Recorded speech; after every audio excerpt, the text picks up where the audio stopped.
Halo teman-teman, pada video kali ini saya akan menjelaskan tentang jenis-jenis kurikulum. Nah, di antaranya ada tiga jenis kurikulum. Yang pertama adalah kurikulum 1998. Nah, yang kedua adalah kurikulum 1984. Nah, dan yang terakhir kurikulum KTSP. Ya, oke. Nah, kurikulum namanya kurikulum itu sangat penting karena menjadi pedoman dalam suatu pembelajaran. Nah, dalam pembelajaran itu di sekolah maupun di sekolah guru itu mereka memakai semua kurikulum ini dari kurikulum pertama sampai kurikulum yang sekarang, yaitu kurikulum Merdeka. Nah, ini kurikulum tiga ini yang akan saya jelaskan. Nah, yang pertama itu tentang kurikulum 1948. Kurikulum 1948 tentang rencana pembelajaran kurikulum. Rencana pembelajaran. Jadi kurikulum ini adalah kurikulum pertama setelah Indonesia merdeka. Nah, setelah Indonesia merdeka, mereka membuat kurikulum untuk suatu pembelajaran. Nah, itu adalah kurikulum 1948. Nah, fokusnya bukan hanya pengetahuan, tetapi pada pembentukan karakter dan semangat kebangsaan. Nah, pada masa-masa itu kan Indonesia telah merdeka dan masih ada murid-murid atau pelajar yang memiliki rasa trauma akan peperangan yang sudah terjadi. Jadi mereka membuat kurikulum ini agar mereka punya pembentukan karakter itu ada begitu. Nah, itu untuk tentang kurikulum 1948. Untuk kelebihan dan kekurangan kurikulum ini. Nah, yang pertama itu kelebihan. Kelebihannya yang pertama, menanamkan semangat nasionalisme dan moral. Nah, nasionalisme dan moral itu lebih ke kebangsaan atau di Indonesianya sendiri begitu.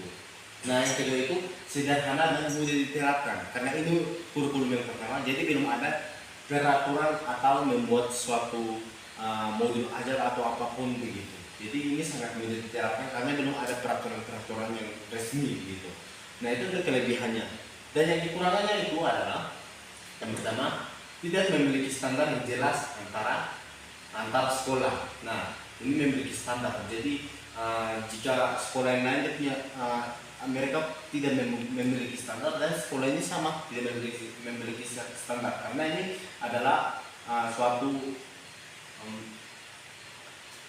kurikulum yang belum terstruktur begitu, belum ada di semua sekolah begitu. Nah, yang kedua itu belum terstruktur dalam sistematis. Jadi ini kurikulumnya itu belum terstruktur. Nah, mulai dari mana, awalnya dari mana begitu, hingga dianya tidak dalam sistematis begitu, tidak termasuk dalam sistematis strukturnya begitu.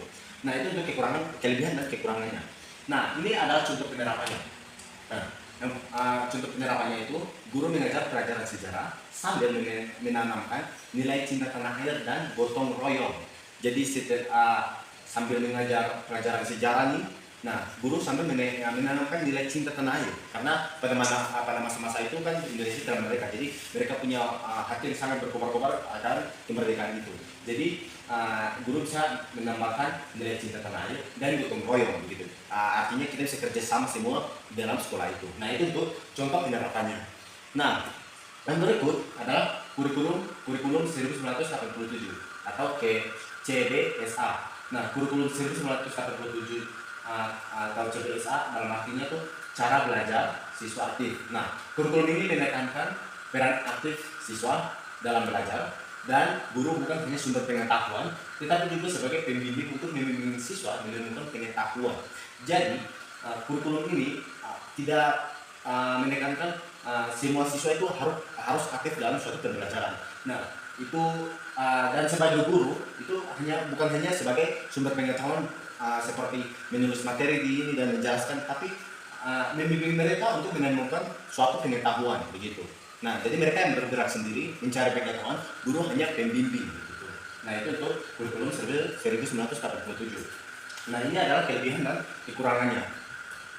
Nah, yang pertama itu kelebihannya, sekolah dan guru lebih mandiri dan kreatif. Seperti saya tadi bilang, dia itu kreatif dan ini. Jadi guru itu kreatif dan muridnya juga kreatif. Nah, muridnya itu mandiri juga karena bisa mencari pengetahuan sendiri. Oke, tanpa bantuan. dari semua orang-orang sekitar. Dan kreatif itu bisa menemukan sesuatu yang unik begitu, sesuatu yang menemukan dalam pengetahuannya mereka begitu. Dan guru itu sebagai pembimbing begitu. Nah, yang kedua itu bisa menyesuaikan dengan kebutuhan siswa. Nah, bisa menyesuaikan dengan kebutuhan siswa ini apa yang mereka ingin cari, apa yang ingin mereka ketahui. Jadi guru itu hanya oke, sekarang kalian cari kalian mau apa, mau tahu apa kan? Anak-anak ini. Nah, dan guru hanya membimbing, oke, ini sekarang langkah-langkahnya itu untuk mendapatkan ini. Nah, jadi ini semua bisa menyesuaikan dengan kebutuhannya siswa. Nah, kebutuhan mereka sehari-hari begitu. Nah, untuk kekurangannya itu, yang pertama itu perbedaan mutu antara sekolah biasa bisa terjadi. Jadi di sekolah-sekolah itu ini kan tentang kebutuhannya siswa. Jadi di sekolah-sekolah itu ada yang sudah maju, ada yang belum begitu. Nah, di sini bisa jadi ada suatu perbedaan antara sekolah begitu, bisa terjadi. Dan itu sangat agak kurang baik dilihat begitu ya. Dan yang kedua itu membutuhkan guru yang profesional dan inovatif. Jadi untuk membuat suatu kurikulum ini untuk menjalankannya itu harus membutuhkan guru yang profesional dan inovatif begitu. Jadi dalam artinya tuh profesional, dalam artinya tuh macam dia itu sudah mengetahui atau mampu menguasai semua materi. Nah, sedangkan siswa itu hanya mau tahu apa yang mereka mau tahu begitu. Nah, jadi guru yang profesional itu dia akan mencari sudah tahu, jadi dia akan memberitahu begitu dan membimbing mereka untuk mencari tahu materi itu. Nah, itu suatu kekurangannya juga. Nah, itulah tentang kelebihan dan kekurangannya. Nah, kita lanjut dengan contoh penerapan. Contohnya itu begini. Dalam pelajaran IPA, siswa langsung melakukan percobaan berdiskusi, lalu menyimpulkan hasil bersama-sama. Nah, di sini contoh penerapannya. Jadi, ketika kita belajar IPA, nah IPA itu kan untuk mengetahui alam atau organ manusia. Jadi, contohnya itu pelajaran IPA. Jadi, di IPA itu mungkin kita melakukan percobaan mungkin seperti dalam bunga itu fotosintesis ya bunganya butuh fotosintesis, kita menanam bunga dalam suatu pot lalu kita meneliti apakah dia ini begini. Nah, itu suatu percobaan. Nah, lalu mereka akan berdiskusi bersama-sama dan akan menunjukkan hasilnya bersama-sama begitu. Itu untuk penerapannya. Nah, yang ini adalah kurikulum KTSP atau kurikulum tingkat satuan pendidikan.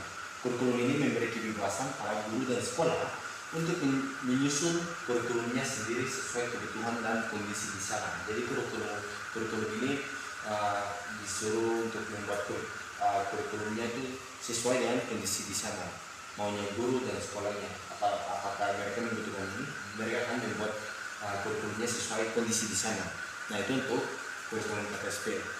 Nah, ada kelebihan dan kekurangan. Pertama itu kelebihan. Yang pertama, siswa lebih aktif, kreatif dan berpikir kritis. Nah, di sini siswa lebih aktif karena mereka tahu ini kita butuh ini, jadi mereka sudah jadi saya butuh ini.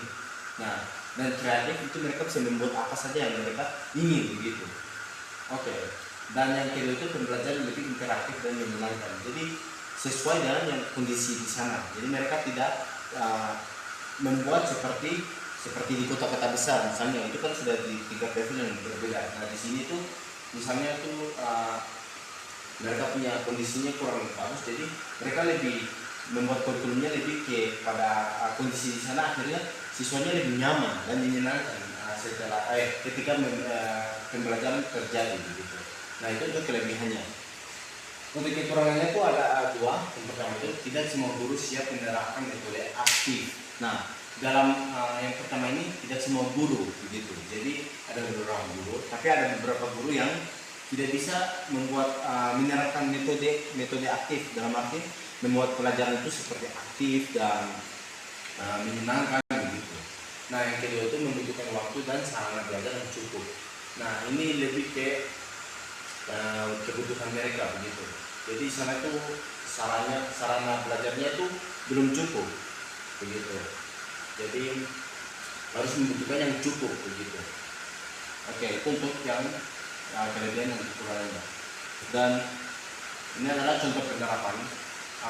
Contoh penerapannya itu sekolah di daerah terpencil bisa menerapkan muatan lokal seperti membuat kebun dalam pembelajaran gitu. Jadi di suatu sekolah, mereka sekolah terpencil misalnya di arah kampung sana, mereka tuh lebih ke berkebun. lebih ke berkebun. Jadi mereka menerapkan suatu mata pelajaran yaitu muatan lokal atau kita biasa sebut mulo. Nah itu di sana itu belajar bagaimana menanam ubi, menanam sayur-sayuran. Nah itu suatu pembelajaran juga. Mereka menaruh dalam suatu pembelajaran. Nah itu untuk contoh penerapan dari kurikulum yang tadi. Nah dan ya itu saja dari saya. Terima kasih dan terima kasih untuk sudah menonton. Jadi kita sebagai mahasiswa, jadi kita harus punya semangat yang lebih aktif dan daya belajar yang kuat, karena setiap kurikulum itu mempunyai zaman yang berbeda gitu. Jadi ketika zamannya naik, kurikulumnya akan meningkat juga gitu. Nah itu dari saya, terima kasih dan sampai jumpa.